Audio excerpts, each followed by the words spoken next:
Hola, bienvenido a nuestro canal de historias sabias. Disfruta mirando. Antes de subir al tren, mi marido me agarró fuerte de la mano y dijo, si alguien pregunta, di que eres mi prima. Ni una palabra de que estamos casados. No te equivoques. Sus ojos estaban enloquecidos. Le obedecí y gracias a Dios, porque 9 minutos después el revisor entró en nuestro compartimento y dijo, hola, escriban en los comentarios, ¿de dónde son? No olviden suscribirse y dejar un like. Que lo disfruten. Pero a todo esto había precedido un día completamente normal, que no presagiaba ninguna desgracia. Un día que olía a vainilla, café recién hecho y cáscara de limón. Esmeralda Benavides estaba detrás del mostrador de su cafetería Historias Dulces. Hora del almuerzo, el momento más concurrido. El aire vibraba con voces, el tintineo de las tazas y las risas. Acababa de terminar de decorar con virutas de chocolate la última porción de pastel tres leches para la mesa junto a la ventana, cuando la puerta de vidrio con campanilla se abrió de golpe, dejando pasar una ráfaga de viento frío de otoño y a él, Sebastián. No entró, irrumpió. Su rostro estaba blanco como la harina, en la frente brillaban gotas de sudor aunque hacía fresco afuera. Sus ojos recorrieron la sala hasta encontrarla.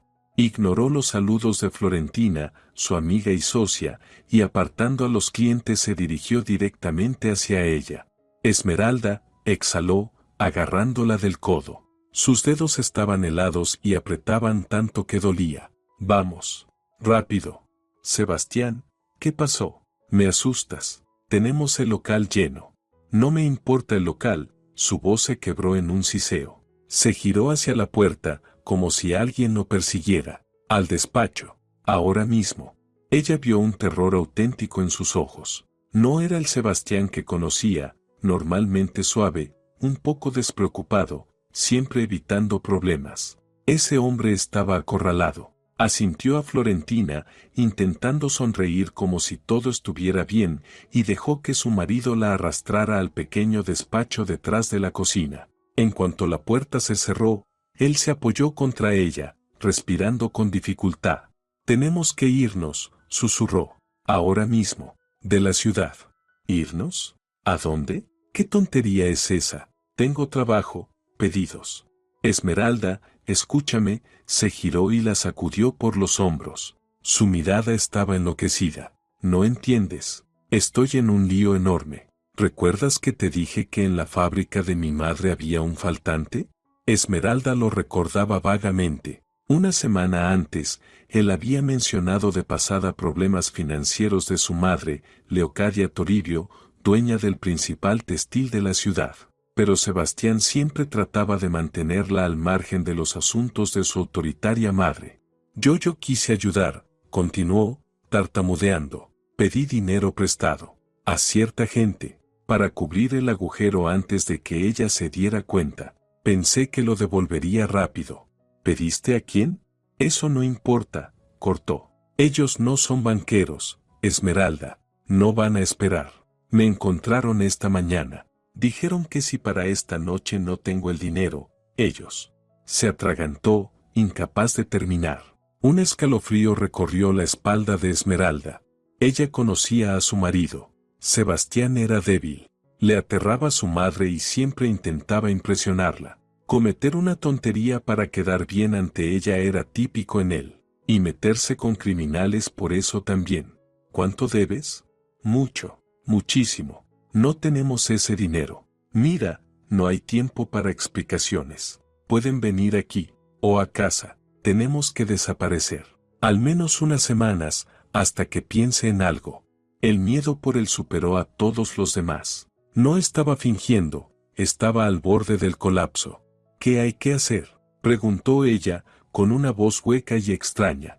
A casa.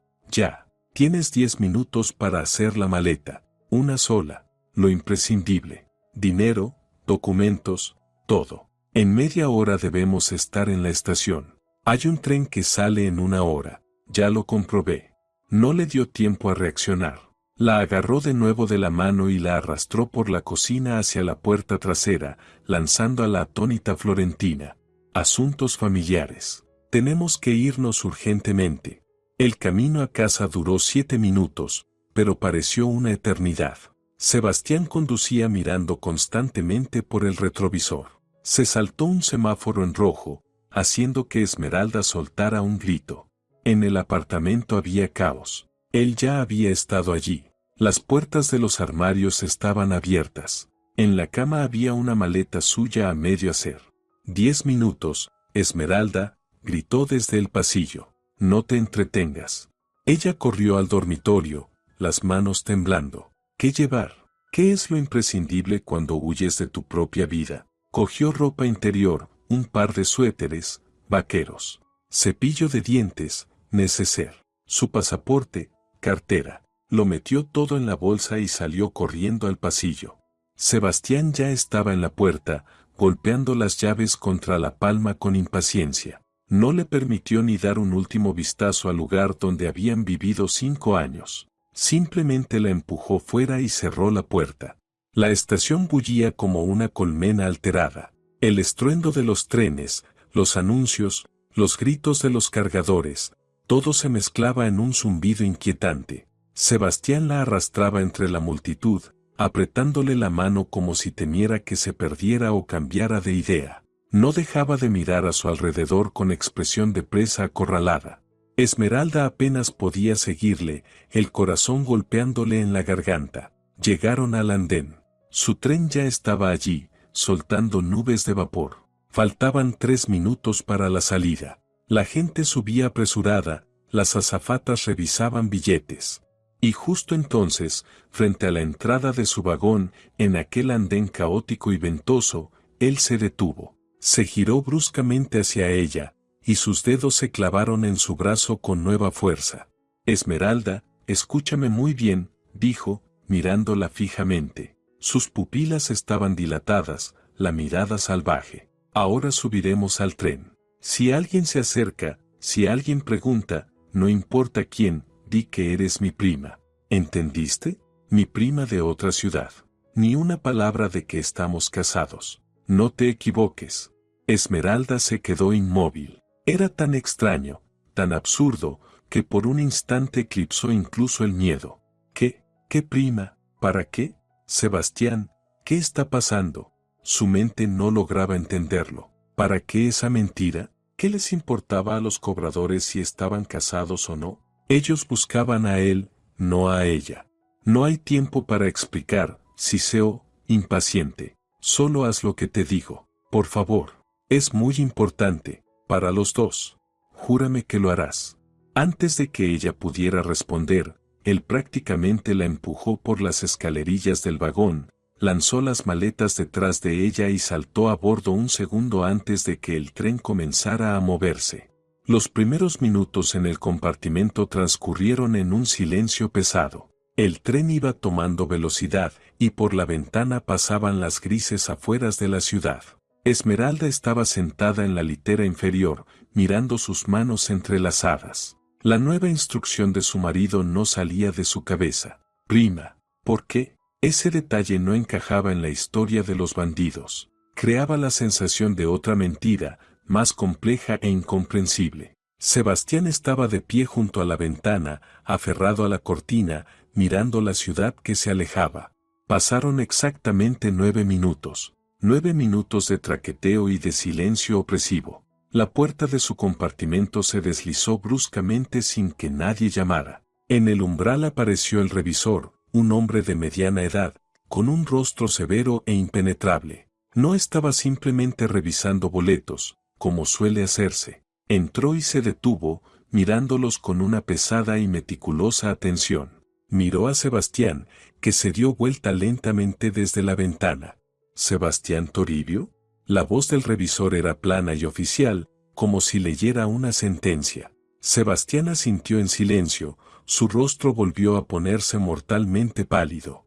Para usted dejaron un mensaje en la estación. Su madre, Leocadia, le desea un productivo viaje de negocios.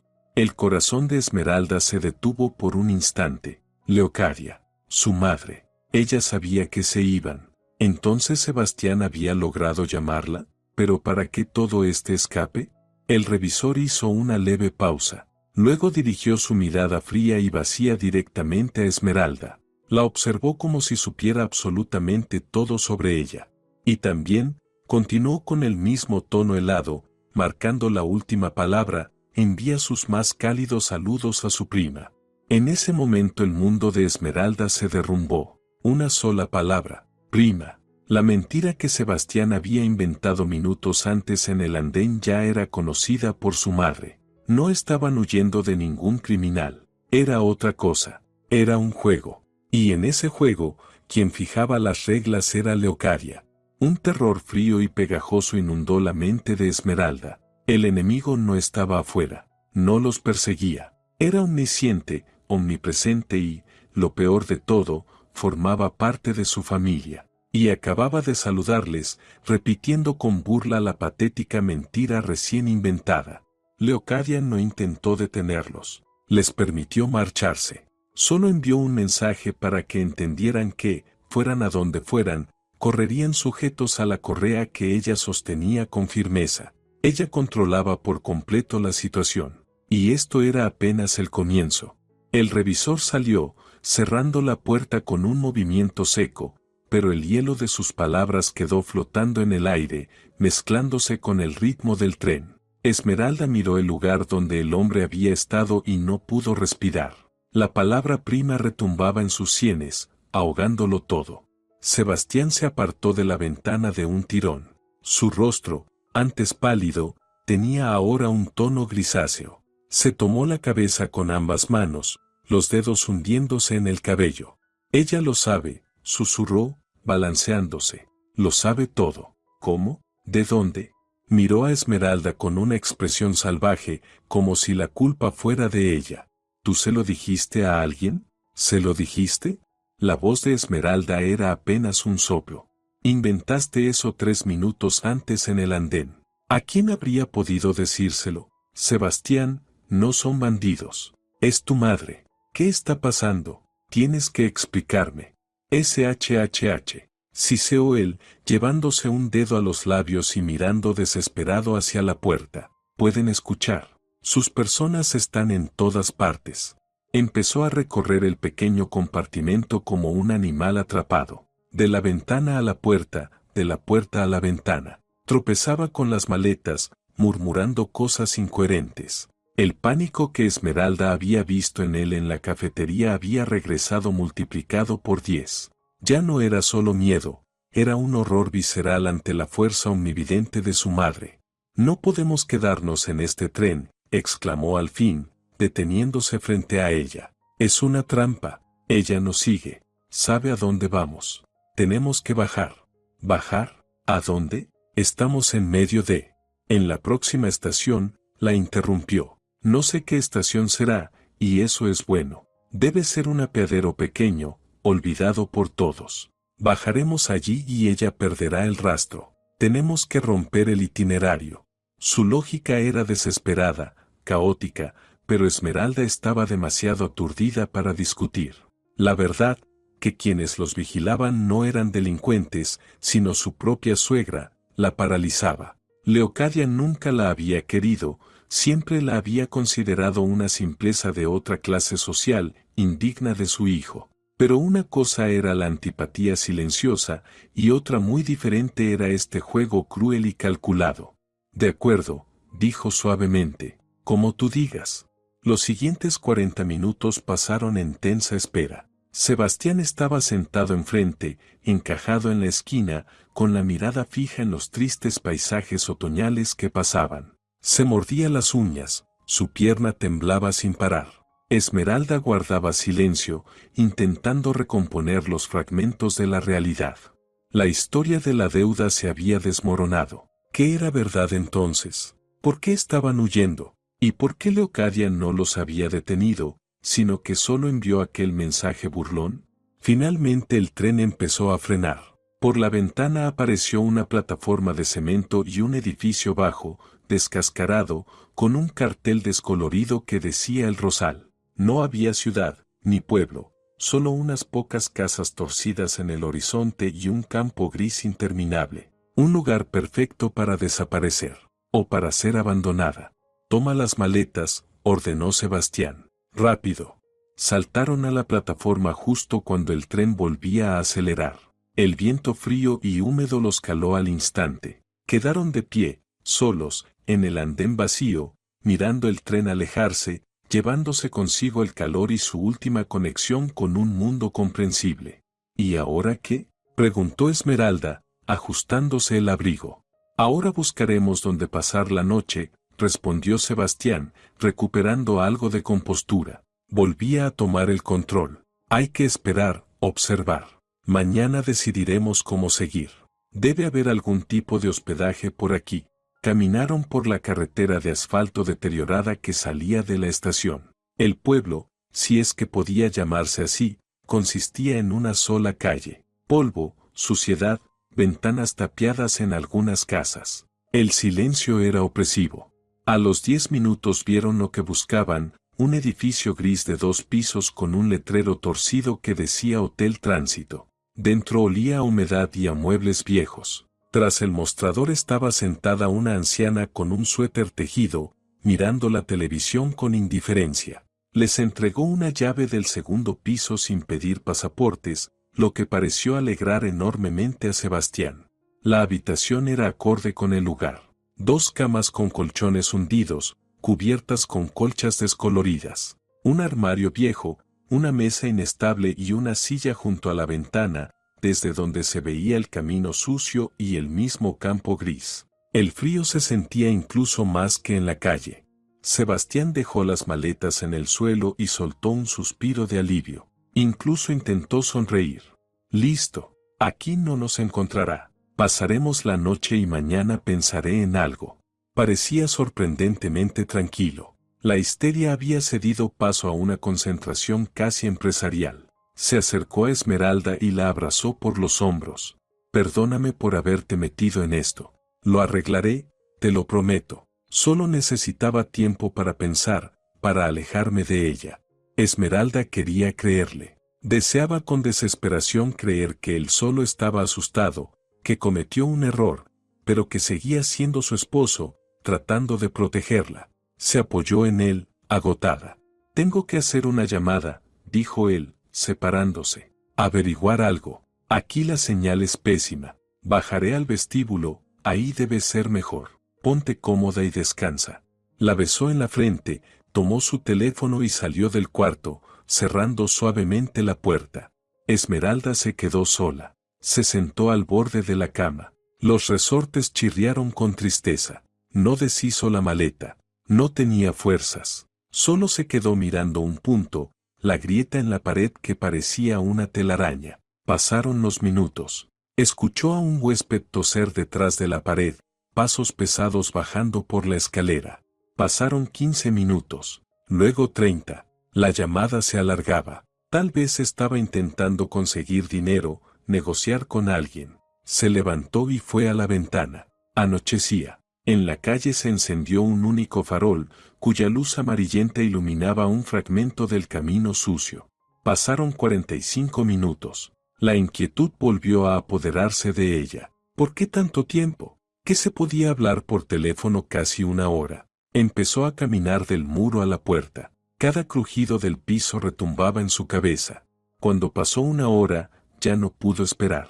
El corazón le latía con un presentimiento terrible. Se puso el abrigo y salió del cuarto. Bajó la escalera quejumbrosa hacia el vestíbulo desierto. La administradora seguía allí, frente al televisor. Disculpe, dijo Esmeralda, tratando de que la voz no le temblara. El hombre que estaba conmigo. Bajó a hacer una llamada. ¿Lo vio? La mujer apartó la vista de la pantalla. Observó a Esmeralda sin un ápice de interés. ¿Su hombre? ¿Alto? ¿Moreno? Sí, él. Se fue, respondió con indiferencia. ¿Hace mucho? Unos 40 minutos, quizá más. Dijo que regresaba enseguida y salió a la calle. Esmeralda se quedó helada. ¿Se fue? ¿A dónde? La mujer se encogió de hombros. ¿Y yo qué sé? Salió y tomó camino hacia la estación.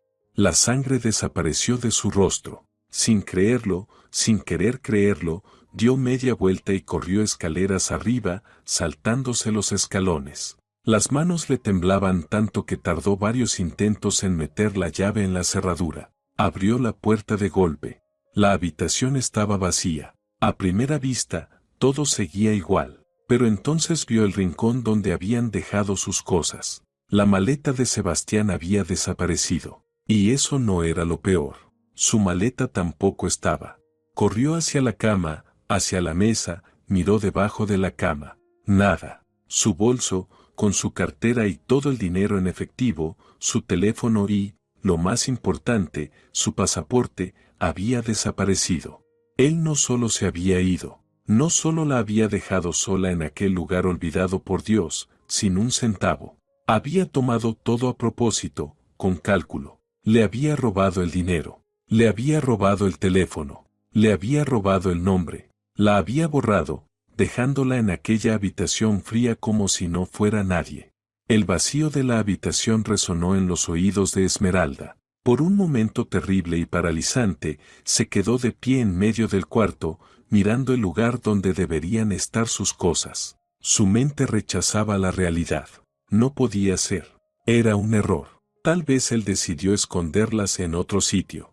Corrió al armario y abrió las puertas de golpe. Solo había 2 perchas de alambre. Cayó de rodillas y miró bajo la cama. Solo polvo y oscuridad. Sacudió las almohadas, arrancó la colcha descolorida. Nada. Su bolso había desaparecido. La comprensión llegó no como una ola, sino como un hachazo. Fría, brusca y definitiva. Él no solo se fue, la robó. Su propio marido. El pánico dio paso a la rabia. Salió disparada del cuarto y bajó la escalera sin mirar. La administradora levantó la vista, primero aburrida, luego alerta, al ver la expresión de Esmeralda. ¿Dónde está?, exclamó Esmeralda, golpeando el mostrador con la palma. El huésped del cuarto 7. ¿A dónde fue? ¿Lo vio salir con maletas? ¿2 maletas? Señora, ¿por qué grita? La administradora se echó hacia atrás. Ya le dije, salió y se fue hacia la estación. Con una sola maleta, la suya. Ninguna 2 maletas yo. Quizás salió mientras yo no miraba. Él lo había planeado todo. Sacó las maletas por separado para no despertar sospechas. Mientras ella esperaba en la habitación, él ya caminaba por la carretera oscura rumbo a la estación, llevándose consigo su vida metida en su propio bolso. Necesito llamar. La voz de Esmeralda se quebró. Es urgente. La administradora la miró de arriba a abajo, con desconfianza. Una mujer sin dinero, sin documentos, al borde del colapso. Teléfono en el vestíbulo. De monedas. Esmeralda miró el viejo teléfono público en la pared y una nueva ola de desesperación la cubrió. No tenía ni una moneda, ni siquiera en los bolsillos del abrigo. Todo su dinero estaba en la billetera. Me robaron el dinero, susurró, sintiendo las lágrimas arderle en las mejillas. Por favor, déjeme hacer una llamada. Es a mi ciudad. Es cuestión de vida o muerte. Se lo pagaré, me mandarán dinero y yo le devolveré todo. La mujer la observó durante un largo rato y luego suspiró profundamente. Algo humano aún quedaba en ella. Está bien, murmuró. Una llamada, solo una, y rápido. Esmeralda corrió hacia el aparato. Los dedos le temblaban tanto que se equivocó varias veces al marcar el número de Florentina. Rezaba para que su amiga estuviera en casa, para que contestara. Tras unos interminables tonos, por fin se escuchó la voz somnolienta de Florentina. ¿Aló? ¿Florentina? Soy yo, Esmeralda, gritó ella entre sollozos. ¿Esmeralda? ¿Qué pasó? ¿Qué es ese ruido? ¿De dónde llamas? Esmeralda, ahogándose en lágrimas y tropezando con las palabras, trató de explicarlo todo. El tren, la madre de Sebastián, el pueblo remoto, como él dijo que bajaría a llamar y cómo desapareció llevándose todo. Cada frase era un esfuerzo. Florentina guardó silencio. Y ese silencio fue más aterrador que cualquier pregunta. Finalmente habló, con una firmeza acerada en la voz. Ya, entiendo. Ese desgraciado. Escúchame bien, Esmeralda. ¿Dónde estás ahora? Necesito la dirección exacta. Esmeralda dictó el nombre del hotel y del pueblecito, que supo gracias a la administradora. Bien. Ahora lo más importante, necesitas dinero. No tienes pasaporte, ¿verdad? Entonces un giro normal no sirve. ¿Ahí cerca tienen una oficina de correos o un banco que de giros sin documentos? ¿Algún sistema así? Esmeralda le preguntó a la administradora. Ella se encogió de hombros. En el poblado vecino, a 5 kilómetros, había una oficina de correos, y al parecer allí entregaban giros con una palabra clave. Perfecto, dijo Florentina. Mañana, en cuanto abran, vas ahí. Te enviaré dinero. Recuerda la pregunta de control y la respuesta. Te mandaré un mensaje, diablos. Si no tienes teléfono, apunta. Esmeralda encontró un viejo folleto publicitario y un pedazo de lápiz en el mostrador. Anotó los números y las palabras que Florentina le dictaba y guardó el papel en el bolsillo. Gracias, Florentina, susurró. No sé qué habría hecho sin ti. Basta, la interrumpió su amiga. Vas a volver, y vamos a arreglar todo. Con ese idiota y con su mamá. Solo resiste. La llamada terminó. Esmeralda dejó el auricular y sintió como la vaciedad la inundaba. Estaba sola en un cuarto frío y extraño, y tenía por delante la noche más larga de su vida. No durmió ni un minuto. Se quedó sentada en una silla junto a la ventana, mirando la oscuridad absoluta, mientras la rabia crecía dentro de ella, desplazando el miedo y la desesperación. Repasaba cada palabra de Sebastián, cada gesto, la mentira de los bandidos, los ojos enloquecidos, la orden de fingir ser su prima, su falsa tranquilidad en el hotel. Todo había sido una puesta en escena, una traición meticulosamente preparada. Al amanecer, apenas hubo luz, salió a la calle. Caminó los 5 kilómetros hacia el poblado vecino por el borde del camino embarrado. El viento frío la atravesaba hasta los huesos. Los pocos autos que pasaban la miraban con curiosidad. Seguramente se veía terrible, despeinada, con los ojos rojos de llorar, solo con su abrigo. Pero no le importaba. Dentro de ella ardía un fuego. En la oficina de correos la miraron con recelo, pero le entregaron el dinero al dar la palabra clave. Le alcanzó para un boleto de autobús y la empanada más barata del puesto de la estación. El autobús era viejo y traqueteaba. El viaje duró una eternidad, parando en cada aldea. Esmeralda iba pegada a la ventana, sin ver el paisaje triste. Solo veía una imagen, Sebastián saliendo de la habitación con su bolso. 24 horas de un viaje humillante y agotador después, por fin regresó a su ciudad. Era de noche. La ciudad brillaba, viva, indiferente, y ese contraste hacía aún más doloroso lo que sentía. No fue a casa de Florentina, no fue con sus padres. Fue directamente a su casa, a su propio apartamento.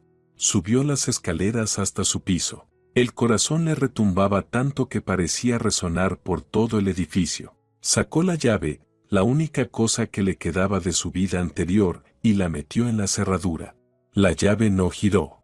Lo intentó otra vez. Y otra. En vano. Entraba solo hasta la mitad, como si algo lo bloquease. Un frío mortal le recorrió el cuerpo. Empujó la puerta, ni se movió. Los cerrojos. Habían cambiado los cerrojos. Su mirada recorrió la puerta y entonces lo vio. Un rectángulo blanco de papel, pegado con cinta a la altura de los ojos. No era solo un aviso. Era un documento oficial con un sello heráldico en la esquina. Un texto mecanografiado frío e impersonal. Notificación. Por la presente informamos a la ciudadana Esmeralda Benavides que, en base a la declaración del propietario de la vivienda, Sebastián Toribio, el acceso al apartamento número 47 en esta dirección le queda cerrado debido a una investigación en curso. Luego seguían referencias a artículos de la ley, pero ella ya no leía. Abajo, bajo el texto, había una firma y un sello, Bufete Jurídico Toribio y Asociados. La firma perteneciente a su suegra. Las piernas se le doblaron. Se deslizó por la pared y se sentó en el suelo frío de baldosas del edificio. Se acabó. La habían borrado. No solo la habían abandonado en una ciudad ajena, sino que la habían eliminado metódica, jurídica y limpiamente. La habían expulsado de su propio hogar. No sabía cuánto tiempo estuvo así. 10 minutos o una hora. Luego se levantó. La furia helada le dio fuerza. Se volvió y se alejó. Solo le quedaba un lugar al que podía ir, su cafetería. Llegó a Historias Dulces cuando la ciudad apenas empezaba a despertar. Llamó a la puerta de servicio. Un minuto después, Florentina abrió. Al ver a Esmeralda, primero la abrazó, pero enseguida se apartó para mirarla bien. El rostro de Florentina estaba blanco como la tiza, y en sus ojos había miedo. Esmeralda, gracias a Dios estás viva. Me estaba volviendo loca. Cambiaran las cerraduras, Florentina. No me dejaron entrar en mi propio apartamento. Lo sé, dijo Florentina en voz baja, pero no es todo. Ven, tienes que ver esto. La condujo al interior, al salón vacío y silencioso del café. En la barra estaba el portátil de Florentina, la pantalla brillando en la penumbra. ¿Qué es eso?, preguntó Esmeralda acercándose. Florentina no respondió. Simplemente giró el ordenador hacia ella. En la pantalla estaba abierta la página del blog de noticias más importante de la ciudad. El que todos leían. Lo dirigía el conocido periodista Gumersindo Almeida.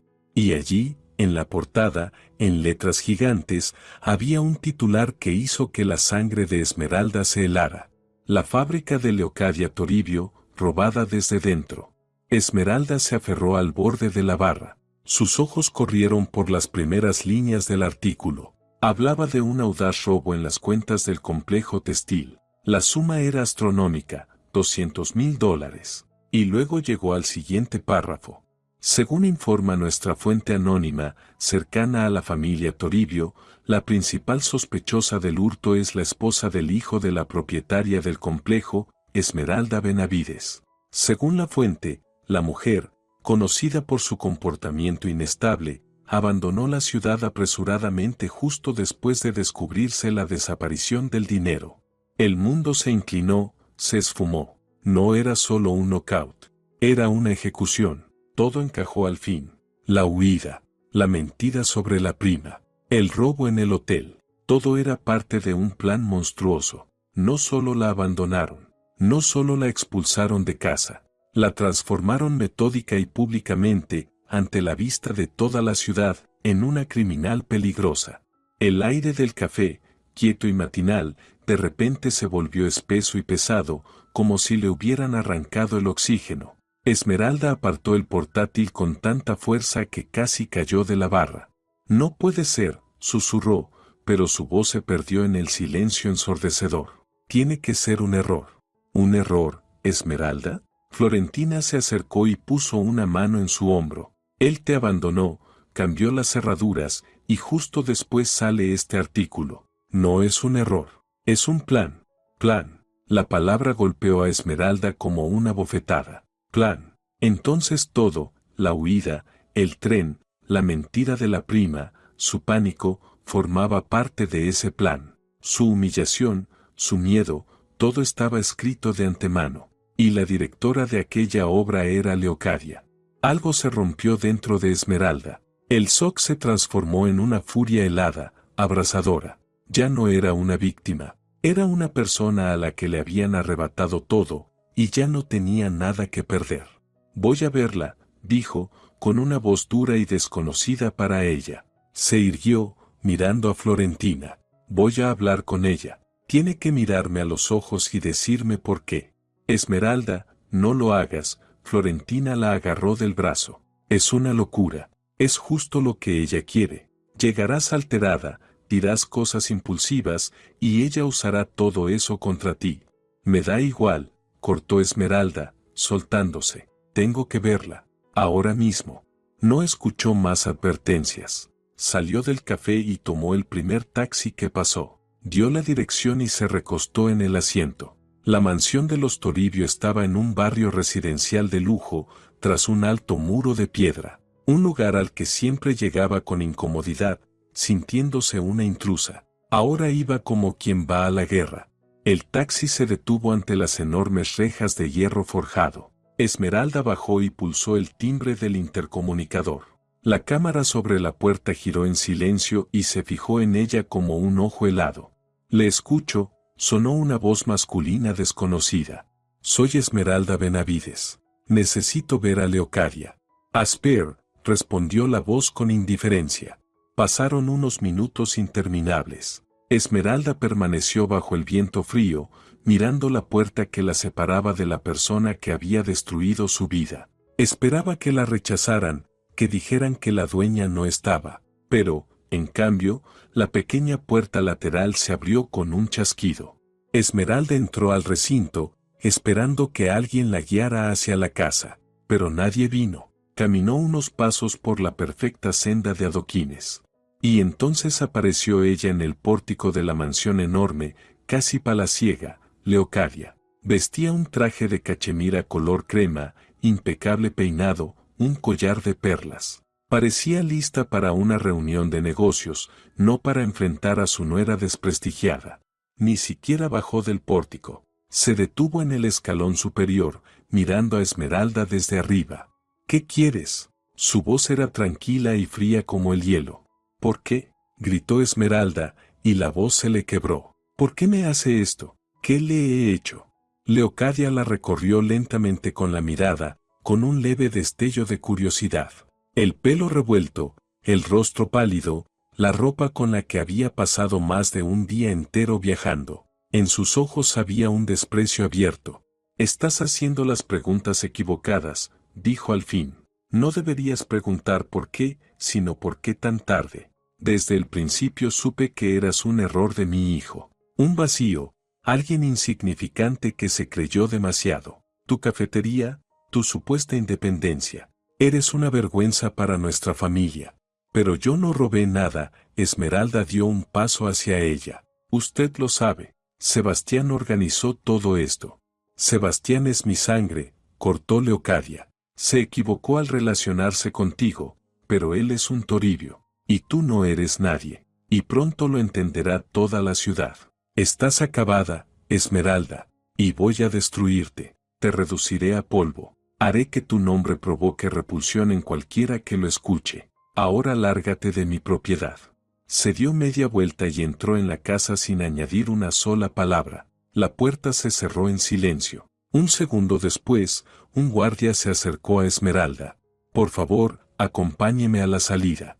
Humillada, aplastada, caminó de regreso hacia la salida. Las palabras gélidas de su suegra zumbaban en sus oídos. Te voy a destruir. No era una amenaza, era una ejecución anunciada. Al día siguiente, la ejecución comenzó. Por la mañana, cuando ella y Florentina trataban de decidir qué hacer, llegó una inspección al café. 2 hombres y una mujer con trajes estrictos y rostros como de piedra. Se identificaron como inspectores sanitarios. Revisión extraordinaria. Pasaron 3 horas recorriendo la cocina y el salón. Revisaban cada rincón, alumbraban con linternas bajo los refrigeradores, tomaban muestras de superficies. Se quejaban de todo. Una grieta microscópica en una baldosa, la supuesta falta de rejillas de ventilación adicionales, la ausencia de una nueva certificación recién implementada para la harina. Era un circo. Su cafetería siempre había sido ejemplar, jamás habían tenido una observación en ninguna inspección. Al final redactaron un informe de 5 páginas. El veredicto final estaba en negritas. Suspender la actividad del establecimiento por tiempo indefinido hasta corregir todas las infracciones. Colgaron en la puerta un documento oficial con sello y se marcharon. Esmeralda y Florentina quedaron de pie en medio del café cerrado y precintado. Su negocio, su creación, todo lo que habían construido durante años, destruido en 3 horas por orden de una sola persona. Pero eso era solo el comienzo. Por la tarde, Florentina trajo la edición del día del periódico local. En la tercera página había una nota pequeña, una continuación del caso del robo en la fábrica. Incluía comentarios anónimos de ciudadanos preocupados. Alguien decía haber visto a Esmeralda comportarse de forma inestable la semana anterior. Otro hablaba de sus supuestos gastos excesivos y hábitos costosos que no correspondían a los ingresos de su pequeño café. Con pequeños trazos sucios dibujaban su retrato, una mujer codiciosa, desequilibrada, capaz de cualquier cosa por dinero. El golpe final la esperaba en la comisaría. Reuniendo fuerzas, Esmeralda decidió actuar legalmente. Fue a poner una denuncia por el robo de su pasaporte. Esperó su turno. Finalmente la atendió un teniente joven y cansado. Ella empezó a contar su historia, pero cuando dijo su nombre y el de su marido, la expresión del policía cambió. Tecleó algo en el ordenador, frunció el ceño y luego la miró como si fuera algo desagradable en la suela del zapato. ¿Esmeralda Benavides? Confirmó. Sí, soy yo.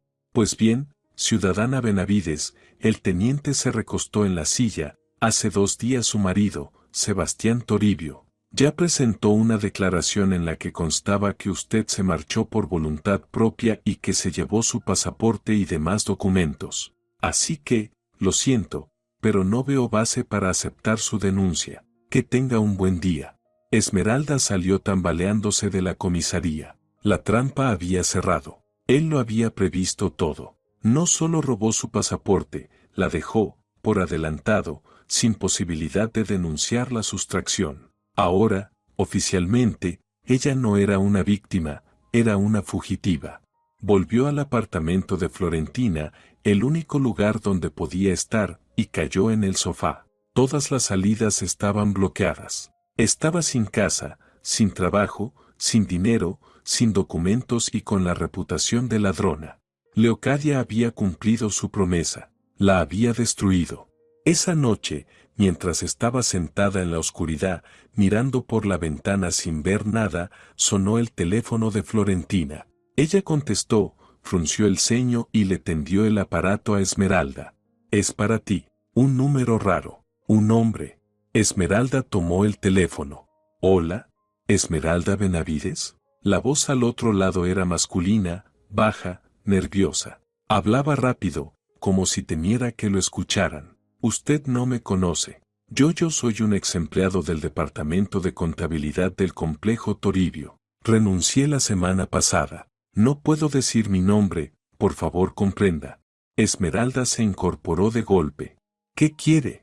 Quiero que usted sepa la verdad, susurró la voz. Lo que dicen en los periódicos es mentira, pero no del todo. El dinero sí desapareció. $200,000. Pero no fue un robo. ¿Cómo que no fue un robo? El hombre al otro lado guardó silencio unos segundos, como reuniendo valor.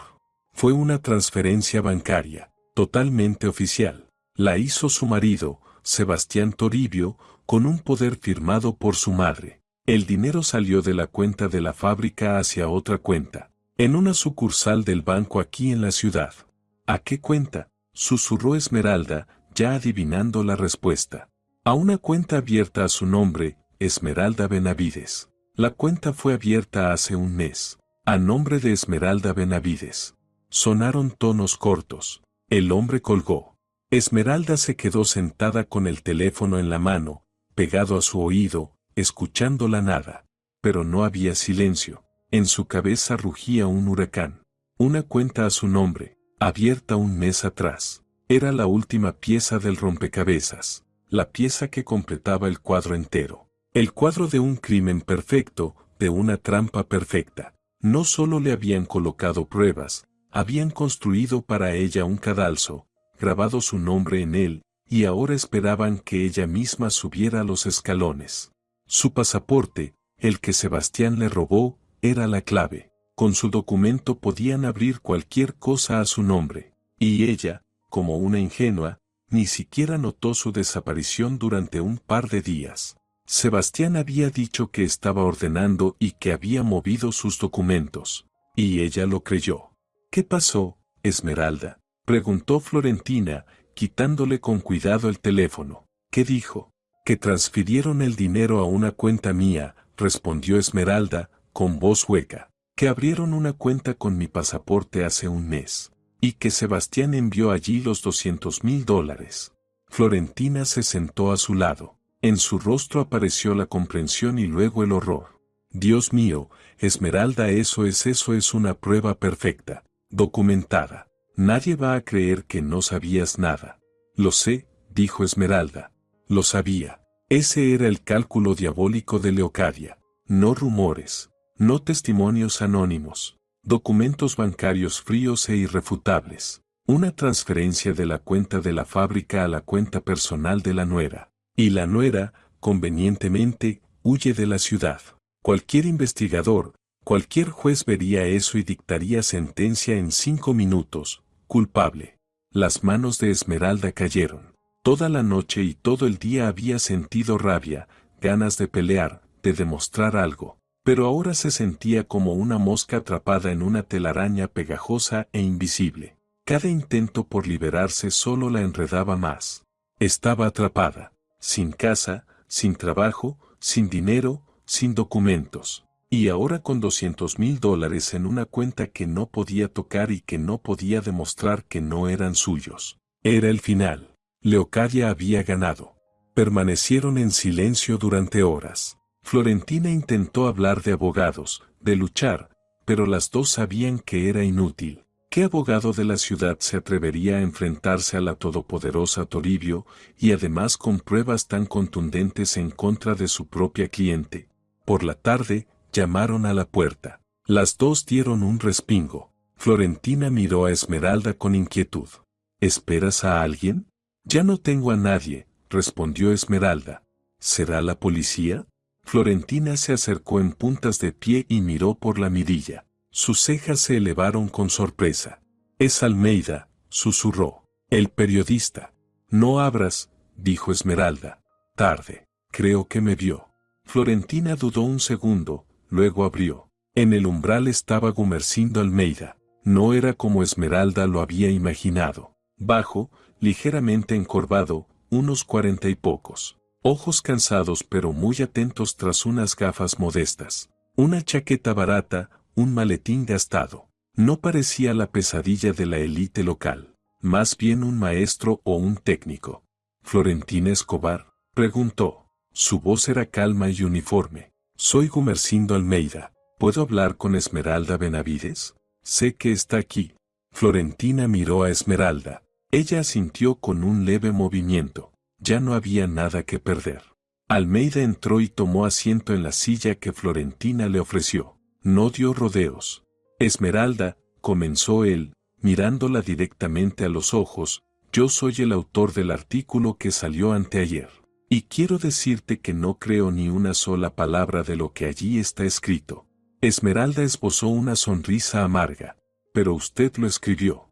Escribí lo que me filtró una fuente confiable del círculo de los Toribio. Era su versión. Tenía la obligación de publicarla. Era noticia. Pero llevo 5 años investigando a Leocadia Toribio. Y sé algo con absoluta certeza. Ella nunca es la víctima. Ella las fabrica.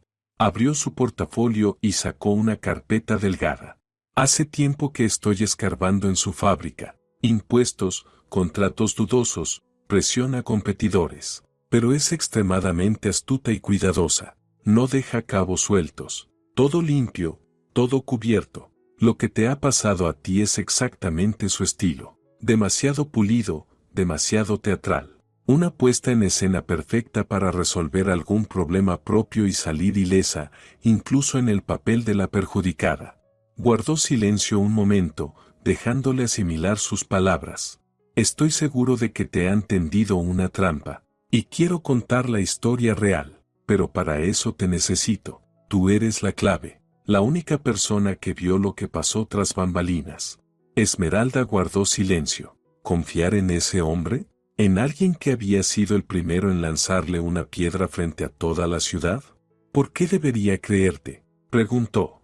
¿Y tienes opción?, respondió Almeida sin rodeos. La policía está en tu contra, la opinión pública en tu contra. Tu suegra es tu enemiga personal y tiene en sus manos todos los resortes del poder de esta ciudad. Estás en el fondo, Esmeralda. Solo tienes 2 caminos. El primero, quedarte aquí sentada esperando a que te arresten. Y te arrestarán, créeme. Es solo cuestión de tiempo. El segundo, pelear. Me cuentas todo lo que sabes. Cada detalle, por insignificante que te parezca. El tren, la conversación con tu marido, la orden absurda sobre ser su prima, todo. A cambio, te doy mi palabra y todos los recursos de mi pequeño pero feroz blog. Te prometo que quemaré su imperio hasta los cimientos.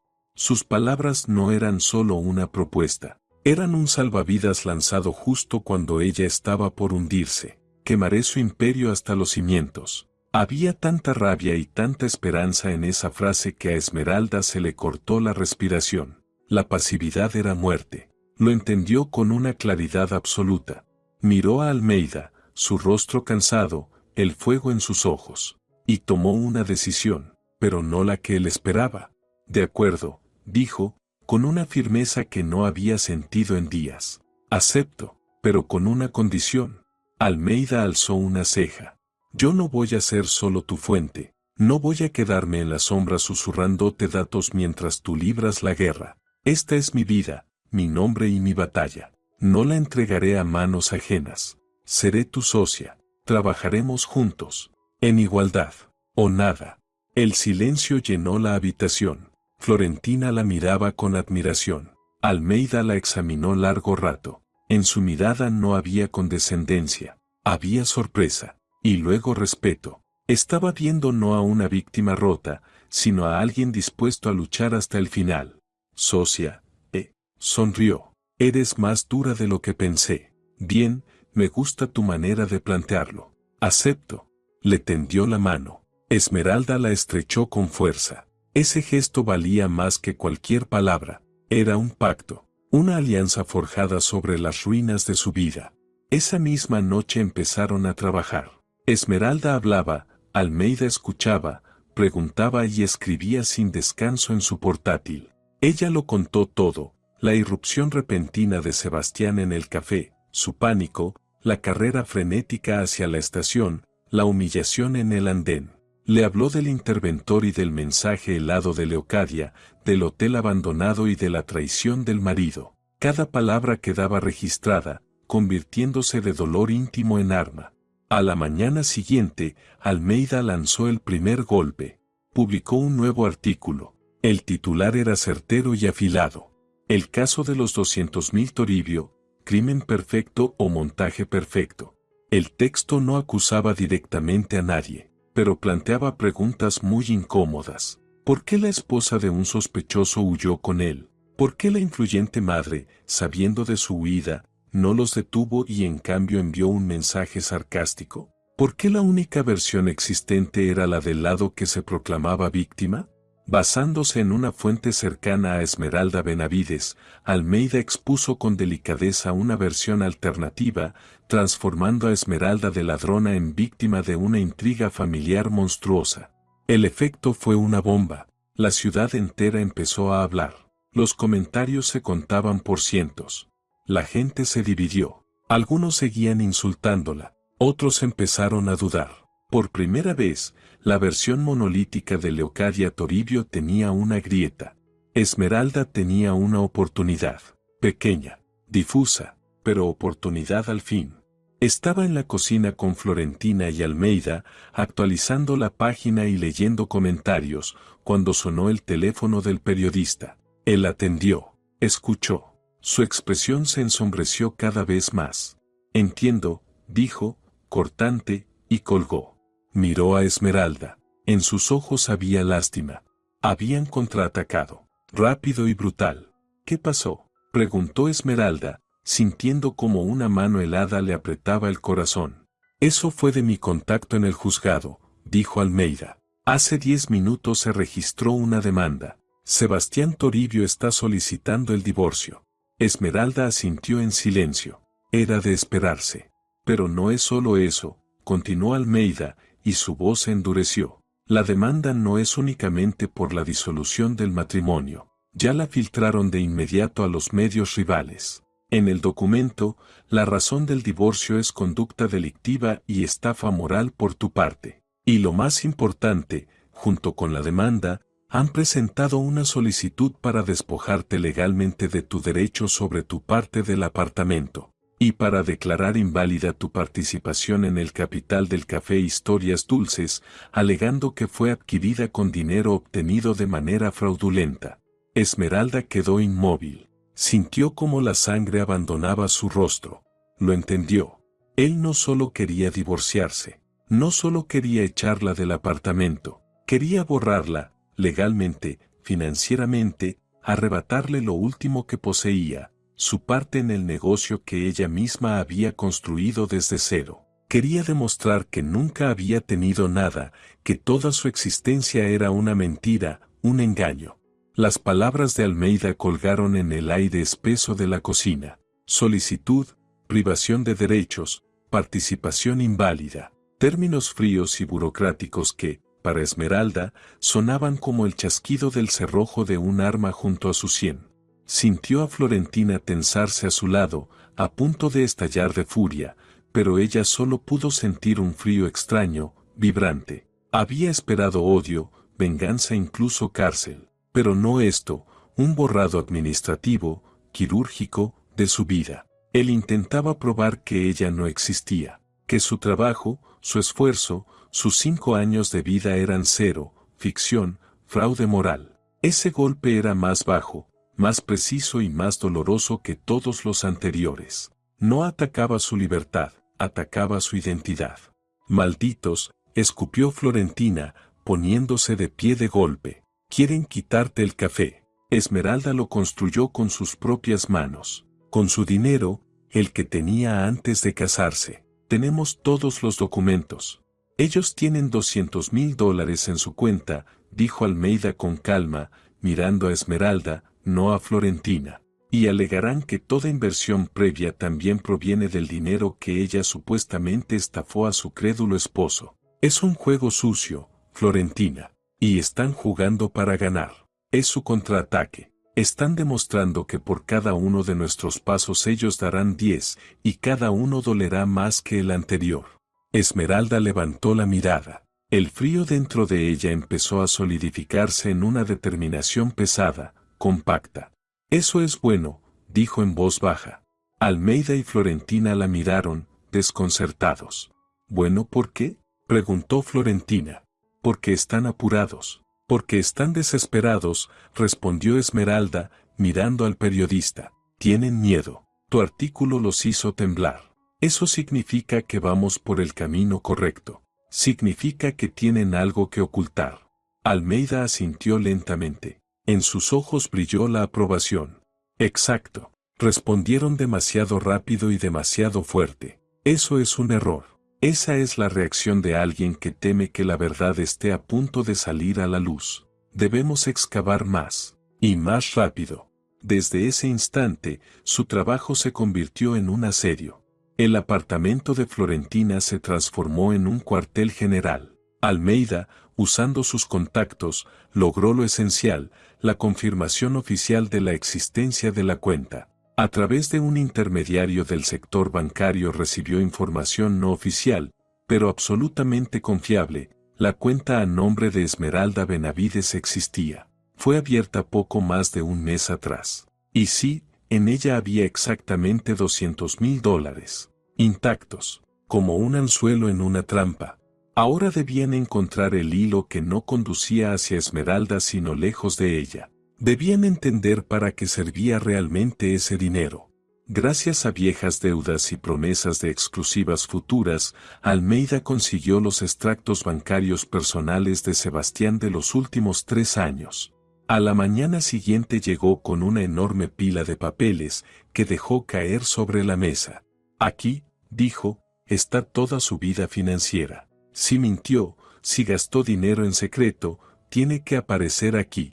Yo revisaré las transacciones grandes relacionadas con la fábrica. Y tú, la miró, conoces sus hábitos. Has vivido con él. Busca lo que no encaja. Busca detalles, cualquier anomalía.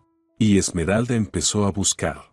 Fue humillante y doloroso. Revisaba línea por línea, y frente a ella desfilaba su vida en común, convertida en cifras. Un pago en el restaurante donde celebraron su cumpleaños. Entradas al teatro, y luego decenas de gastos que ella no conocía. Regalos que nunca vio, cuentas de hoteles en ciudades cercanas donde él, supuestamente, había ido por trabajo. Pasó horas revisando, hasta que los números empezaron a fundirse ante sus ojos. Era como investigar la vida de un desconocido con quien ella había dormido durante años. Pasaron 2 días. No hallaron nada importante, solo mentiras pequeñas, triviales, secretos comunes que no justificaban un engaño tan monstruoso. Esmeralda ya empezaba a perder la esperanza. Y entonces lo vio. Un detalle minúsculo, repetitivo, tan pequeño que cualquiera lo pasaría por alto. Cada 2 semanas, a veces cada 10 días, Sebastián retiraba una cantidad en efectivo. Siempre la misma, $100. Y siempre del mismo cajero automático. Según el código, ese cajero estaba en un pueblo llamado Esperanza. Esperanza. Esmeralda se quedó inmóvil. Conocía ese nombre. Era un asentamiento gris y anodino a 50 kilómetros de su ciudad. Sebastián lo había mencionado un par de veces, de pasada. Tengo que ir a Esperanza a recoger unas piezas para las máquinas de la fábrica, decía. Hay una pequeña planta allí, un proveedor nuestro. Piezas para las máquinas. Nunca le dio importancia, pero ahora su mente trabajaba a una velocidad feroz. ¿Por qué? ¿Por qué viajar 50 kilómetros para sacar $100 en efectivo? En su ciudad había cajeros por todas partes. ¿Por qué hacerlo allí? ¿Y por qué siempre la misma cantidad? No parecía una casualidad. Parecía un pago periódico, un mantenimiento, un sostenimiento. Gumersindo lo llamó, y la voz le tembló. Mire esto. Le mostró las líneas marcadas. Almeida se puso las gafas y revisó los documentos con atención. Esperanza, murmuró. ¿Qué hay en Esperanza? Él decía que una fábrica que proveía repuestos para la planta. Lo voy a comprobar, dijo Almeida, sacando su teléfono. 15 minutos después ya tenía la respuesta. No había ninguna fábrica de repuestos en Esperanza. Había un viejo complejo lácteo cerrado hacía 5 años. Y nada más. Sebastián había mentido. Todo ese tiempo, había mentido sistemáticamente sobre esos viajes. Vamos allá, dijo Esmeralda. No fue una sugerencia, fue una orden. A la mañana siguiente, temprano, ya estaban en el coche viejo de Almeida. El camino era gris, interminable. Esmeralda observaba los árboles pasar y sentía en el pecho un presentimiento helado. No sabía qué iban a encontrar, pero sabía que todo cambiaría. Esperanza era exactamente como la imaginaba. Varios edificios viejos de 5 pisos, casas bajas, una plaza central con un monumento sin gracia. Polvo, silencio y resignación. Encontraron el banco, localizaron el cajero, y a partir de la dirección rastrearon el barrio. Condujeron despacio entre las callecitas del sector residencial, casas idénticas, cercas idénticas. ¿Y qué estamos buscando?, preguntó Almeida. No lo sé, respondió Esmeralda. Una casa que no encaje. Y entonces la vio. Entre cercas torcidas y patios devorados por las malezas, había una casa distinta. Pequeña, pero cuidada. Fachada color durazno recién pintada, ventanas nuevas, un jardín limpio con asters tardías. En el tendedero, ropa diminuta, un pelele, una camiseta de bebé. Esmeralda sintió como le faltaba el aire. Ahí, susurró. Párese ahí. Bajó del coche como si las piernas no le respondieran. El corazón le retumbaba en los oídos. Almeida salió detrás, pero se quedó junto a la reja. Esmeralda inspiró hondo y avanzó por el caminito hacia la puerta. Tocó el timbre. Se oyeron voces infantiles, pasos. Abrió una mujer joven, unos 30 años, bonita, con rostro cansado. En brazos llevaba a un niño de 1 año, que la observó con curiosidad. Buenos días, dijo la mujer. ¿A quién busca? Esmeralda no pudo hablar. Solo sacó su viejo teléfono, el único que Florentina logró rescatar antes del cambio de cerraduras, y abrió una foto, ella y Sebastián, su foto de boda. La extendió sin decir palabra. El rostro de la mujer cambió. No sorpresa, no desconcierto, sino petrificación, reconocimiento, temor. Una herida vieja, profunda, que de pronto volvió a sangrar. ¿De dónde sacó esto?, preguntó en voz baja. Es mi marido, dijo Esmeralda, y sonó como un veredicto. La mujer bajó la mirada y abrazó al niño con más fuerza. Pase, murmuró. Dentro, la casa era cálida, limpia, con olor a detergente infantil y algo horneado. Dibujos infantiles en las paredes. La mujer, Beatriz, dejó al niño en el corralito y se sentó frente a Esmeralda. Lo contó todo. Había conocido a Sebastián hacía 3 años. Él había sido atento, dulce. Le dijo que era casado, sí, pero infeliz. Que su esposa era fría, dominante, estéril, obsesionada con su carrera. Que pronto se divorciaría. Que lo único real en su vida eran Beatriz y su hijo. Cada 10 o 14 días venía. Traía víveres, juguetes, los $100. Era su mundo. Esmeralda escuchaba y sentía el suelo abrirse bajo sus pies. La esposa fría y estéril. Una mentira tan cruel, tan cobarde, que dolía más que la traición misma. ¿Y los $200,000? Preguntó Esmeralda cuando Beatriz terminó. ¿Le habló de una suma grande? Beatriz se estremeció. Sí, hace poco. Dijo que todo estaba por resolverse. Que su madre por fin aceptó darle dinero para que se divorciara y se fuera de ella. Que pronto me traería una cantidad muy grande, para que nos fuéramos lejos, a la costa. Habían comprado allí una casa y lo esperaban. Él decía que era la única manera de resolverlo todo en silencio, sin escándalos, que debía llegar en estos días. En ese instante, todo encajó en la mente de Esmeralda. Una claridad helada, aterradora, le atravesó el pecho. Miró a aquella mujer engañada, a su niño, a su pequeño mundo construido sobre una mentira. Y entendió. El dinero no era para comprarle a Beatriz una nueva casa. Era para comprar su silencio. Para que desapareciera. Para siempre. No era un gesto de amor. Era un pago por callar, organizado por Leocadia. Un plan frío, despiadado, para eliminar de un solo golpe 2 errores de su hijo. Ahogar a la amante en dinero y enviarla lejos. Culpar a la nuera odiada del robo, destruyéndola. 2 manchas en la reputación de la familia. Y un solo movimiento, genial y diabólico, para borrarlas. El silencio en la pequeña cocina de Beatriz se volvió ensordecedor. Esmeralda la miró, la vio tan víctima como ella, y sintió como dentro de sí se apagaban los últimos resquicios de dolor personal. Ya no era simplemente una historia de traición conyugal. Era una historia de crueldad calculada, monstruosa. Leocadia Toribio jugaba con vidas como con piezas de ajedrez, sacrificando peones sin pestañear para proteger a su rey, la reputación de su familia. Beatriz estaba sentada con la cabeza baja, y lágrimas silenciosas corrían por sus mejillas. También empezaba a comprender. Ese supuesto paraíso junto al mar era, en realidad, un destierro en un solo sentido. Un borrado. Él no pudo hacerme eso, susurró, más para convencerse que para convencer a Esmeralda. Ama a su hijo. Se ama a sí mismo, dijo Esmeralda, suave pero firme. Y le tiene miedo a su madre. Eso es todo lo que puede ofrecer. Se levantó. Era hora de irse. Ya tenían lo que habían venido a buscar. Tenían un arma. Y no un simple indicio de su inocencia, sino una bomba capaz de hacer añicos todo el falso prestigio de los Toribio. Bigamia. Un hijo ilegítimo. Un escándalo letal para la moral hipócrita de Leocadia.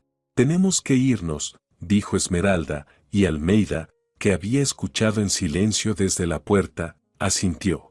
Esmeralda miró a Beatriz. Debe tener mucho cuidado ahora. Después de esto, pueden intentar cualquier cosa. Beatriz asintió sin levantar la vista. Salieron y se subieron al coche. Almeida encendió el motor, pero no arrancó. Miraba recto, hacia la calle. Pensé que ya había visto de todo, dijo por fin, con un tono cargado de algo nuevo, asco. Pero esto es otro nivel. Quiso deshacerse de ustedes dos con un solo disparo. Comprar el silencio de una a costa de la libertad de la otra. Es brillante. Y espantoso. Nos subestimó, respondió Esmeralda. Pensó que Beatriz aceptaría el dinero y desaparecería, y que yo me quebraría y terminaría en la cárcel. Ahora tenemos todo para destruirla. Almeida la miró entonces, con un brillo feroz en los ojos. El brillo de un cazador que ha acorralado a su presa.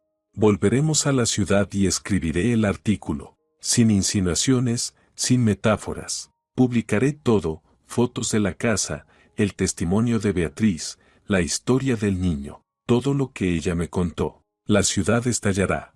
El camino de regreso pareció más corto. Volaban por la carretera, y a cada kilómetro que los acercaba a la ciudad, la tensión crecía. Llevaban la verdad. Una verdad pesada, peligrosa. Cuando las luces de la ciudad aparecieron en el horizonte, sonó el teléfono que Almeida le había prestado a Esmeralda. Número desconocido. Ella contestó.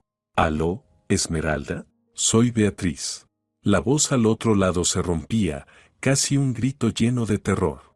«Ella estuvo aquí, se acaba de ir». Esmeralda sintió como el frío la atravesaba.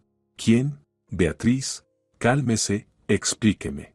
«Su madre». «Leocadia», sollozaba Beatriz. Llegó en un coche negro enorme, con guardaespaldas. Entró a la casa sin tocar. Dijo que si no me iba de la ciudad hoy mismo, antes de la noche, me quitaría a mi hijo. Que tiene todas las herramientas para quitarme la patria potestad, demostrar que soy una mala madre y mandar a Miguelito a un orfanato. Me amenazó. Las palabras de Beatriz cayeron sobre Esmeralda como una tormenta glacial. Ese era el plan B. Leocadia se había enterado. Tenía ojos y oídos en todas partes. Algún vecino vio el coche y avisó. Y Leocadia, al comprender que su guión perfecto se desmoronaba, que Esmeralda encontró a Beatriz, pasó directamente al chantaje. El plan de comprar silencio había fallado. Pasaba al plan de aterrorizar. «Beatriz, escúcheme», gritó Esmeralda, alzando la voz para sobreponerse a los sollozos. «¿Está en casa? ¿Están bien? ¿Su hijo está con usted?» Sí, está aquí», balbuceó Beatriz. «Ella me dio una hora para empacar y marcharme. Dijo que en la estación me esperará su gente con dinero y un billete de ida a cualquier parte». «No se vaya a ninguna parte», ordenó Esmeralda. «Cierre la puerta con llave y no deje entrar a nadie. Ya estamos en la ciudad. Vamos a pensar algo». Colgó y le contó todo a Almeida. Su rostro se endureció. «Maldita sea», susurró él, golpeando el volante con el puño. «Va a llegar hasta el final. El niño es su último comodín. Si Beatriz desaparece, otra vez no tendremos nada. Solo tus palabras contra las suyas. Tenemos que protegerla», dijo Esmeralda. «Tenemos que ir ahora mismo». «No», cortó Almeida, girando bruscamente hacia otra calle. «Eso es exactamente lo que ella espera. Si vamos, la policía ya estará ahí acusándonos de presionar a una testigo. Lo tiene todo calculado. Hay que ser más astutos». Sacó su teléfono mientras marcaba a toda prisa. «Tengo a un hombre, exagente. Ahora trabaja de investigador privado. Él puede ir y vigilarla hasta que encontremos una salida». Pero no alcanzó a terminar la frase, el teléfono en la mano de Esmeralda volvió a sonar. Miró la pantalla. «Número oculto». El corazón le dio un vuelco. Respondió. «¿Esmeralda?» Esa voz la habría reconocido entre miles. La voz que una semana atrás le susurraba palabras de amor. La voz de su marido. Sebastián. Pero ahora era irreconocible, estaba llena de pánico, de una desesperación que ella nunca le había oído, ni siquiera aquel día en el café. Él jadeaba, hablaba rápido, tropezando con las palabras. «Esmeralda, tienes que ayudarme, por favor». Ella me entregó». «¿Qué?» Esmeralda no entendió. «¿Quién te entregó? ¿De qué hablas?» «Mi madre», gritó él. Se volvió loca. Supo que estuviste con Beatriz. Entendió que todo salió a la luz. Está furiosa. Dijo que la traicioné, que soy un inútil, un cobarde incapaz de resolver un problema sencillo. Esmeralda escuchaba sus gritos incoherentes y en su mente empezaba a formarse un nuevo, todavía más monstruoso paisaje de traición. «Sebastián, ¿dónde estás? ¿Qué pasó?» «Estoy en la comisaría», sollozó él. «Me acaban de arrestar». Ella misma llamó a la policía. Ella presentó la denuncia. Dijo que, su voz se quebró en un gemido. Dijo que yo inventé todo, que yo le robé el dinero. Dijo que fui una marioneta manipulada por dos mujeres, tú y Beatriz, que ustedes se confabularon para vaciar su fábrica, y yo fui solo su herramienta ingenua. Esmeralda apartó el teléfono del oído. Miró a Almeida, que ya lo había entendido todo con solo ver su expresión. El mundo se dio vuelta por tercera vez en pocos días. Ese era su jaque. El sacrificio de su reina para salvar la partida. Leocadia comprendió que su plan fracasaba, que la verdad sobre la segunda familia estaba a punto de salir a la luz y destruirla. Y realizó el único movimiento posible para ella. Cortó el último hilo que la unía al escándalo. Sacrificó a su propio hijo. No solo lo entregó, lo lanzó a los lobos con sus propias manos para salir limpia de la historia. Ahora ya no era cómplice, ni organizadora. Ahora era la víctima. Doble víctima. De la nuera intrigante, de la amante codiciosa, y del hijo débil que la traicionó. Un personaje trágico, una madre herida por los más íntimos. En ese papel, era invencible. En el coche de Almeida cayó un silencio pesado, vibrante. Solo se oía la respiración entrecortada de Sebastián al otro lado del teléfono. Él seguía balbuceando, suplicando, pero Esmeralda ya no oía palabras. Solo escuchaba cómo se derrumbaba la última pared que mantenía su mundo fuera del absurdo total. Una madre que entrega a su propio hijo a la policía. Eso escapaba a toda lógica humana. Almeida giró el coche con brusquedad. ¿A dónde vamos?, preguntó Esmeralda, bajando mecánicamente el teléfono. A pensar, respondió él con sequedad. Ella ha hecho su jugada. Y no es solo una jugada, es checkmate. Se colocó como víctima y convirtió a todos los demás en culpables. Sebastián en la cárcel, Beatriz aterrada, contra ti un proceso penal. Ha cortado todos los cabos. Ahora solo necesita una cosa, fijar su nueva imagen, convertirla en verdad pública. ¿Y cómo va a hacerlo?, preguntó Esmeralda. En público, contestó Almeida, entornando los ojos. Necesita una tribuna. Necesita contar su versión de los hechos de manera que no quede ni una duda. Y escogerá la tribuna más alta que exista en esta ciudad. Sus palabras fueron proféticas. A la mañana siguiente, toda la ciudad hervía. Leocadia Toribio, supuestamente devastada por la traición de su familia y preocupada por la seguridad corporativa, había convocado una sesión urgente del Consejo Municipal. Tema oficial: medidas contra el fraude interno. Tema real: su teatro personal. La sesión sería a las 3 de la tarde, en el gran salón del ayuntamiento. Habían invitado a toda la prensa, a todos los personajes influyentes. Sería una flagelación pública, después de la cual su estatus de mártir y víctima quedaría grabado para siempre. Tenemos que estar ahí, dijo Almeida, mirando a Esmeralda por encima del portátil. ¿Para qué?, preguntó ella, agotada. Para ver cómo celebra su victoria, para convertir su triunfo en su sentencia, respondió él. Su plan era desesperado y arriesgado. Toda la noche y toda la mañana Almeida los pasó al teléfono. Llamó a Beatriz. La suplicó, la convenció, apeló a su instinto de madre y a su sentido de justicia. Le explicó que si se escondía ahora, si huía, Leocadia ganaría. Y la sombra de esa mentira caería para siempre sobre su hijo. Le prometió protección. Juró que no la dejaría sola. Esmeralda no sabía si Beatriz había aceptado. Almeida no decía nada. A las 3 de la tarde estaban frente al ayuntamiento. Esmeralda sentía sobre sí cientos de miradas curiosas y acusadoras. Su rostro estaba en todas las noticias. Era la gran villana de la ciudad. Entrar ahora en una sala llena de enemigos era prácticamente un suicidio. No voy a poder, susurró, deteniéndose en la entrada. Sí podrá, dijo Almeida con firmeza. Usted no es una víctima, es una luchadora. Entre ahí y recupere su nombre. Entraron justo cuando Leocadia Toribio estaba en la tribuna. La sala estaba abarrotada. Flashazos, murmullo, cámaras. Pero cuando Leocadia tomó la palabra, cayó un silencio absoluto. Vestía un traje negro impecable. Su rostro estaba pálido, pero cargado de dignidad doliente. Tenía un pañuelo en la mano y lo llevaba de vez en cuando a los ojos. Su voz temblaba apenas, pero cada frase era precisa, certera, calculada. Habló de la confianza, de cómo había trabajado toda su vida por el bien de la ciudad, de cómo abrió su corazón a una chica sencilla, la acogió en su familia, y cómo ésta la pagó con ingratitud negra. Habló de su hijo, débil pero bondadoso, víctima de intrigas perversas. Su voz se volvió más dura cuando habló de la decadencia moral que, como un tumor, corroe a la sociedad. Fue un discurso brillante. Ella era la encarnación del dolor, la fortaleza y la voluntad inquebrantable. La sala la escuchaba conteniendo la respiración. Esmeralda veía a los funcionarios de la primera fila asentir con gesto compungido.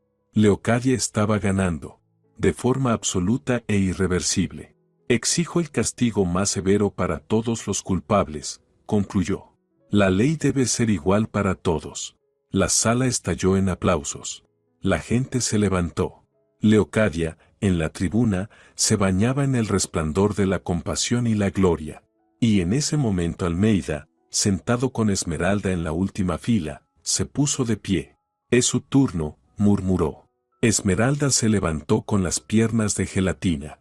Guiada por una fuerza desconocida, avanzó por el pasillo central hacia la tribuna. El murmullo se apagó. Cientos de cabezas se volvieron hacia ella. Vio sorpresa, rabia, desprecio. Sintió como la mirada de Leocadia la atravesaba, fría, llena de odio. Llegó al escenario y se detuvo.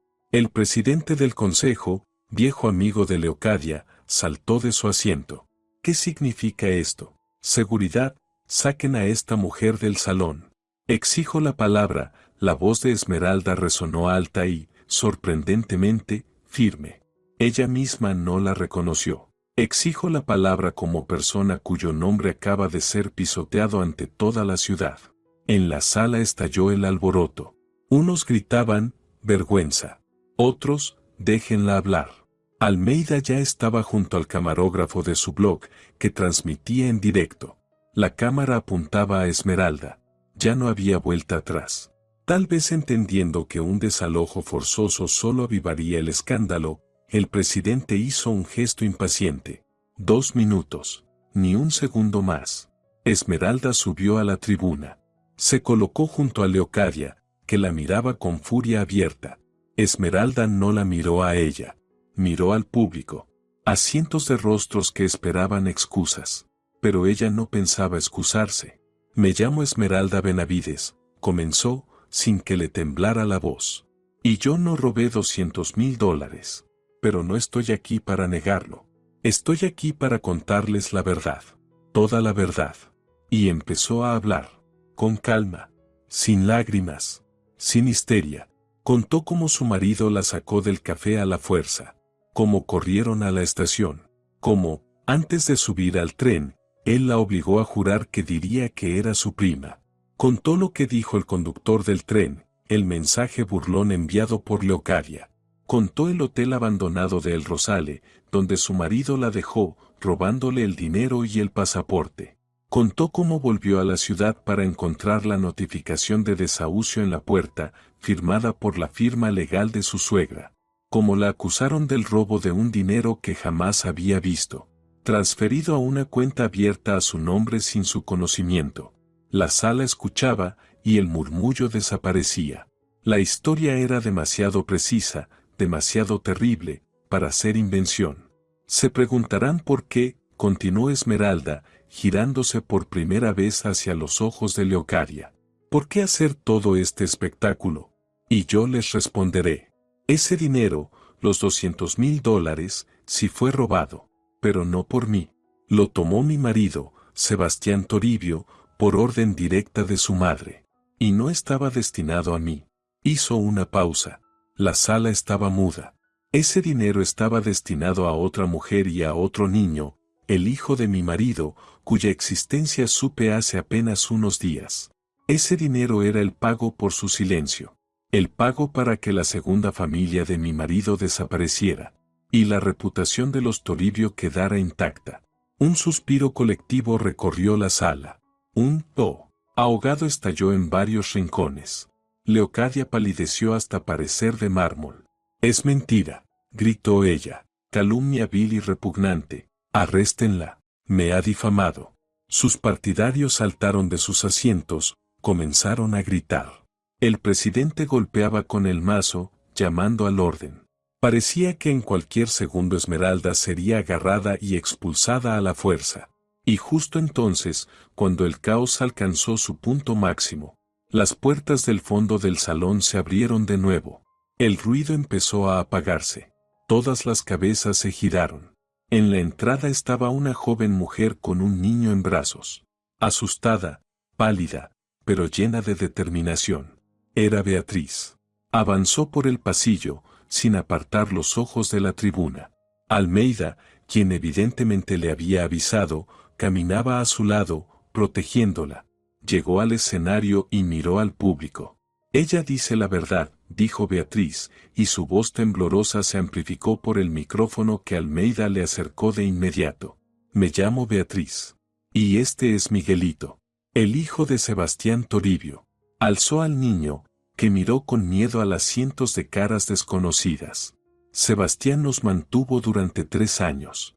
Prometió dejar a su familia. Y luego su madre vino a mi casa y me amenazó con quitarme a mi hijo si no desaparecía. Ella lo sabía todo. Ella organizó todo esto. Leocadia la miraba como si hubiera visto un fantasma. Su rostro se deformó de furia e incredulidad. «Pruebas», gritó uno de sus partidarios. «¿Dónde están las pruebas? Son solo palabras». Beatriz vaciló un instante. Luego respiró hondo, abrió su bolso y sacó un fajo de cartas atado con una cinta. «Ella dice la verdad», repitió Beatriz, con la voz ahora más firme. «Y tengo cartas de Sebastián para demostrarlo». El manojo de cartas en su mano parecía un detonador. En el silencio absoluto que siguió, parecía oírse el chasquido de un gatillo. Leocadia miró esas cartas. Y su rostro, antes pálido, se volvió gris como la piedra. La máscara de madre doliente se resquebrajó y cayó, dejando al descubierto el verdadero rostro de una depredadora acorralada. «Mentiras», escupió, con un tono afilado como vidrio. «Todo está montado. Esa chica es su cómplice. Lo han falsificado todo. Seguridad, sáquenlas de aquí». Pero ya era demasiado tarde. La bomba había explotado. La transmisión en directo del blog de Almeida no se había detenido ni un segundo. Miles de personas en toda la ciudad estaban viendo a la mujer asustada con un niño en brazos. Las cartas, la voz temblorosa, y la furia animal en el rostro de la todopoderosa Leocadia Toribio. Y ellos no le creían a ella. El salón estalló de nuevo, pero era otro tipo de caos. No el grito controlado de sus partidarios, sino el murmullo caótico de cientos de voces intentando asimilar la verdad. Los periodistas corrieron hacia el escenario. Los funcionarios que minutos antes asentían compasivos a Leocadia, ahora miraban el suelo, sus teléfonos, cualquier cosa para no mirarla a ella. Sentían que el viento había cambiado. Sabían que el barco llamado Dinastía Toribio tenía una brecha bajo la línea de flotación. Y se estaba hundiendo. El presidente del consejo, pálido y sudoroso, golpeaba inútilmente el mazo. «Silencio. Orden, por favor». Pero ya nadie lo escuchaba. Almeida, como un director de orquesta del caos, se colocó junto a Esmeralda y Beatriz, protegiéndolas de los reporteros más agresivos. Había logrado lo imposible: convertir la ejecución pública de Esmeralda en el juicio público de Leocadia. Entonces los políticos, guiados por el instinto de supervivencia, reaccionaron. Uno de los diputados, famoso por su prudencia y por saber de qué lado sopla el viento, saltó de su asiento. «Señor presidente», gritó por encima del tumulto, «a la luz de estos nuevos y escandalosos hechos, no podemos continuar esta sesión. Se han escuchado acusaciones gravísimas. Exijo la creación inmediata de una comisión independiente, para investigar no solo el robo, sino toda la actividad financiera del conglomerado de la señora Toribio». Fue la señal. De inmediato otros se unieron.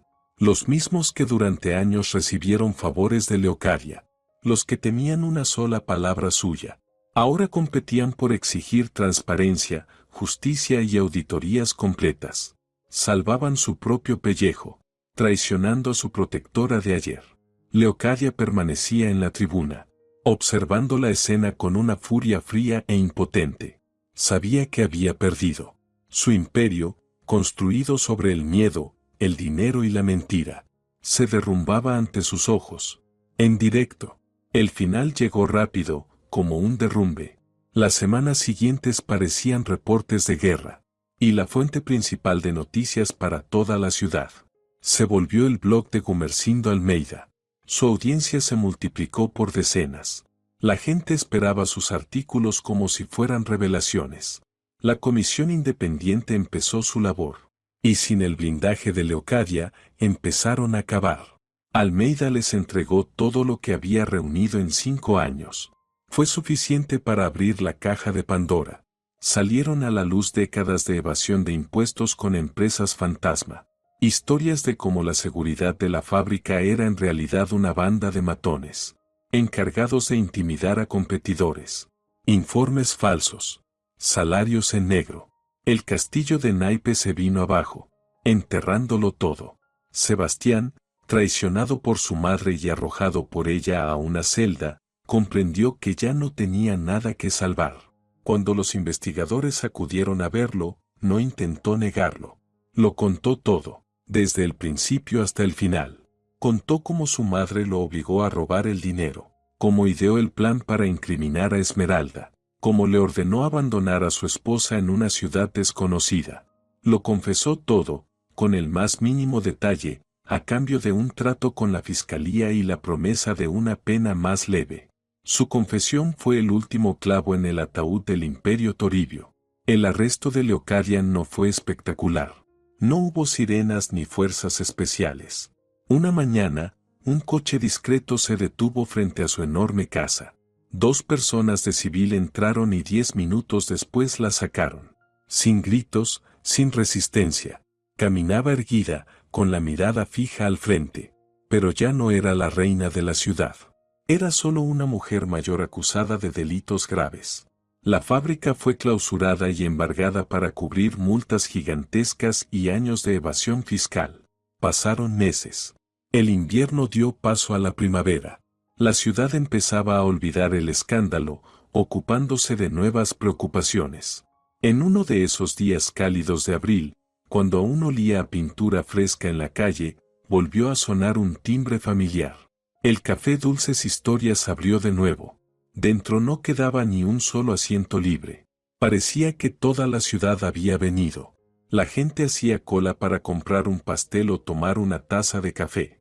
Saludaban a Esmeralda y a Florentina, les estrechaban la mano, les ofrecían palabras de apoyo. No eran simplemente clientes. Eran aliados. Esmeralda estaba detrás del mostrador, el mismo donde una vez había comenzado su pesadilla. Pero ahora era otra. Serena, segura, con una mirada clara y firme. El juicio contra Sebastián y Leocadia aún seguía, pero para ella todo había terminado. Obtuvo oficialmente el divorcio. Usando la declaración de Sebastián y los documentos bancarios del fraude con la cuenta, logró que el tribunal cancelara la solicitud de despojarla de sus bienes. Recuperó su parte del piso y, lo más importante, su participación en el café. Había recuperado todo. Y aún más. Ya no era solo una pastelera. Era una mujer que no se quebró. Una mujer que desafió, ella sola, a la fuerza más poderosa de la ciudad y ganó. Se convirtió en símbolo de fortaleza. Florentina salió de la cocina con un gran pastel decorado con frutos rojos, su especialidad. Bueno, socia, ¿lo lograremos? Sonrió, colocándolo en la vitrina. Lo lograremos, respondió Esmeralda, anudándose el delantal blanco.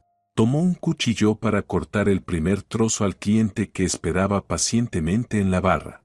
Y en ese instante, mirando la sala llena, los rostros sonrientes, a su amiga, sintió que al fin había vuelto a casa, a la vida que había recuperado, y que jamás permitiría que nadie volviera a arrebatársela.